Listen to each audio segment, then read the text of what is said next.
Properties of alkane compound के अंदर पहली प्रॉपर्टी जो हम पढ़ाई करने वाले हैं वो है physical properties, and second property जो हम पढ़ाई करने वाले हैं वो है केमिकल प्रॉपर्टीज। पहले फिजिकल प्रॉपर्टी पढ़ाई करेंगे। एंड फिजिकल प्रॉपर्टी होता क्या है? Alkanes have covalent nature of carbon carbon and carbon hydrogen bond. Remember this, कोई भी अल्केन आपके पास है, जैसे कि मैं इथेन की बात कर रहा हूं, तो ये है हमारा इथेन। इन दिस इथेन ये bond carbon carbon bond single bond जो है वो कोवेलेंट बॉन्ड है, वो आयनिक बॉन्ड नहीं है, न तो कार्बन हाइड्रोजन में। Not only that, they are again non polar. ये बॉन्ड जो है वो पोलर बॉन्ड नहीं जैसे H2O में हुआ करता है। H2O में hydrogen is partially positive and oxygen is partially negative, because oxygen की इलेक्ट्रोनेगेटिविटी हाइड्रोजन से काफी ज्यादा है। ऑक्सीजन की इलेक्ट्रोनेगेटिविटी क्या है? हाइड्रोजन से ज्यादा है। तो oxygen hydrogen bond is polar bond, but carbon hydrogen bond is non polar, carbon carbon bond is also non polar. In short, alkanes are non polar compounds.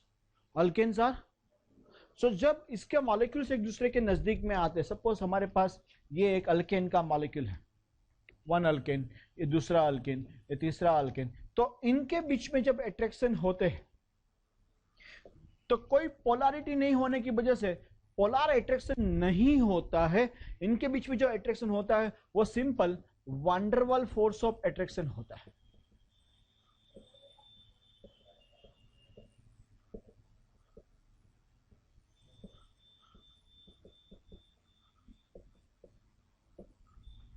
क्या होने वाला है? Van der Waals force of attraction. There is no polar attraction. बराबर है? Okay, will continue that. So because of that, पहली चीज यहां पे बताई जा रही है, since alkanes have covalent nature of carbon carbon and carbon hydrogen bond, alkanes are non polar molecules because of less difference in electronegativities of carbon and hydrogen atom. There is less electronegativity difference. They are non-polar.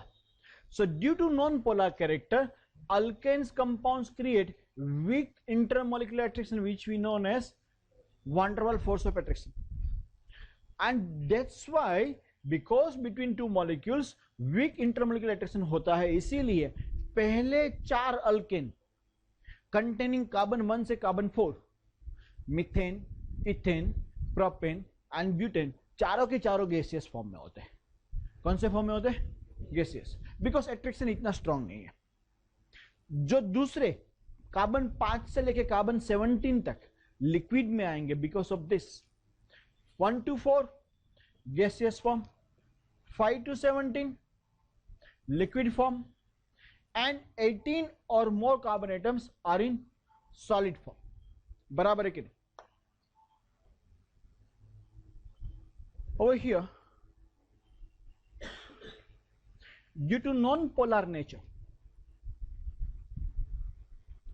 alkanes are insoluble in polar solvents. See, यहां पे हमने आगे देखा पे कि यहां पे carbon carbon और कार्बन हाइड्रोजन के बीच में कोई पोलैरिटी नहीं है, नॉन पोलैरिटी है। That's why weak intermolecular force of attraction. Weak intermolecular force of attraction, so they are less soluble in water. पानी के अंदर डिसोल्व ही नहीं होंगे। क्यों पानी के अंदर डिसोल्व नहीं होंगे? क्योंकि पानी का नेचर पोलर है। पानी का नेचर कैसा है? एंड ये कैसा है? नॉन पोलर और पोलर के बीच में कोई अट्रैक्शन होता ही नहीं है। नॉन पोलर और पोलर के बीच में कोई अट्रैक्शन होता ही नहीं है। Since there is no attraction, वो पानी के अंदर डिसोल्व नहीं होंगे। जितने भी नॉन पोलर बॉन्ड्स होते हैं, जैसे कि आप देखो ऑयल को पानी के अंदर डाल के देखो, वो डिसोल्व नहीं होंगे। Water is polar and this is non polar. Non polar को नॉन पोलर के अंदर अट्रैक्शन होता है, पोलर को पोलर के अंदर। The intermolecular attraction force is increase with the increase in carbon atom in the alkane series. It is observed that alkanes having high molecular weight अगर alkane का molecular weight बढ़ता है then उसका boiling point भी बढ़ता है। देखो methane, ethane, propane, अबे मीथेन से इथेन का I think so molecular weight ज्यादा है, 14 यूनिट ज्यादा है, इसका 16 है, इसका 28 है एंड इसका 42 है। जितना मॉलिक्यूलर वेट बढ़ता है उतना ही बॉइलिंग पॉइंट बढ़ता है। See what we are doing, we are trying to understand the concept. The first physical property हमने जो पढ़ाई की वो ऐसा पढ़ाई किया कि जब since there is no attraction, non polar bond है, तो उसकी वजह से उनके बीच में वो फर्स्ट 4 गैसियस फॉर्म में है, देन नेक्स्ट 17 तक वो किस में, liquid, 18 onwards they are in solid form. Because of they are not soluble in water, also insoluble in water, they are soluble in non polar solvents. Then जितना number of carbon atom बढ़ता है, molecular weight बढ़ता है, boiling point बढ़ता है। Now suppose if we have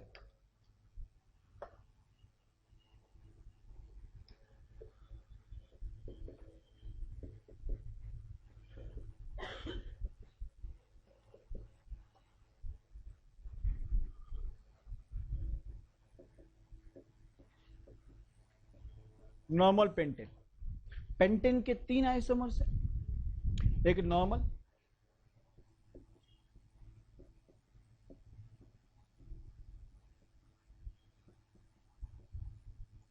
दूसरा है iso and चौथा है नियम। याद रखना इसको हम प्राइमरी बोलते हैं, क्या बोलते हैं, इसको हम सेकेंडरी बोलते हैं एंड इसको हम क्या बोलते हैं, टर्शियरी। अगर आपके पास ऐसे देखो तीनों का फॉर्मूला सेम है, C5H12, number of carbon atom equal, hydrogen atom equal, molecular mass equal, but तीनों का बॉइलिंग पॉइंट इक्वल नहीं होगा। क्यों बॉइलिंग पॉइंट इक्वल नहीं होगा? बिकॉज तीनों का स्ट्रक्चर अलग है। ये जो है इसका स्ट्रक्चर लीनियर है, इसका स्ट्रक्चर बल्जिंग है, इसका स्ट्रक्चर और बल्जिंग बनता है। तो क्या होता है कि अगर ये लीनियर के बाजू में दूसरा एक मॉलिक्यूल आता है तो ऐसे ही आएगा, और इनके बीच में जो कॉन्टेक्ट सरफेस एरिया रहता है वो ये वाला है। Can you see that? इसके बाजू में दूसरा अगर कोई आता है तो वो ऐसे आता है, और इसका जो कॉन्टेक्ट सरफेस एरिया है वो ये रहेगा, एंड इसके बाजू में कोई आता है तीसरा वाला तो वो ऐसा आता है, और इनके बीच में जो कॉन्टेक्ट सरफेस एरिया रहता है वो इतना रहता है। आप देख रहे हो primary to secondary, secondary tertiary में जाते हो तो कॉन्टेक्ट सरफेस एरिया में ह्यूज डिफरेंस है। Can you see this? यहां पे एंड यहां पे, सिंस कॉन्टेक्ट सरफेस एरिया कम हो जाता है primary to secondary, secondary to tertiary, contact surface area कम होता है, देन वैन डर वाल फोर्स ऑफ अट्रैक्शन भी कम हो जाता है एंड बॉइलिंग पॉइंट डिक्रीज हो जाता है। ये याद रखना है हमको। If we talk about this, the boiling points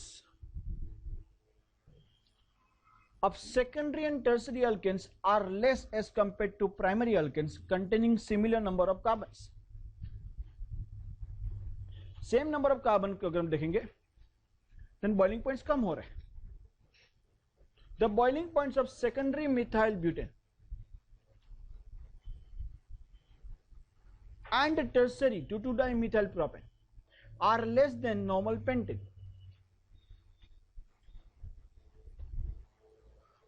The reason for the decrease in boiling points of primary to tertiary can be given as under. As the branching increases, जैसे जैसे branch बढ़ती है, number of branching increasing, there occurs a decrease in the contact surface area. Contact surface area में decrease हो जाएगा. Due to decrease in contact surface area, intermolecular forces decreases. Thus, less amount of energy is required to convert liquid into vapor state.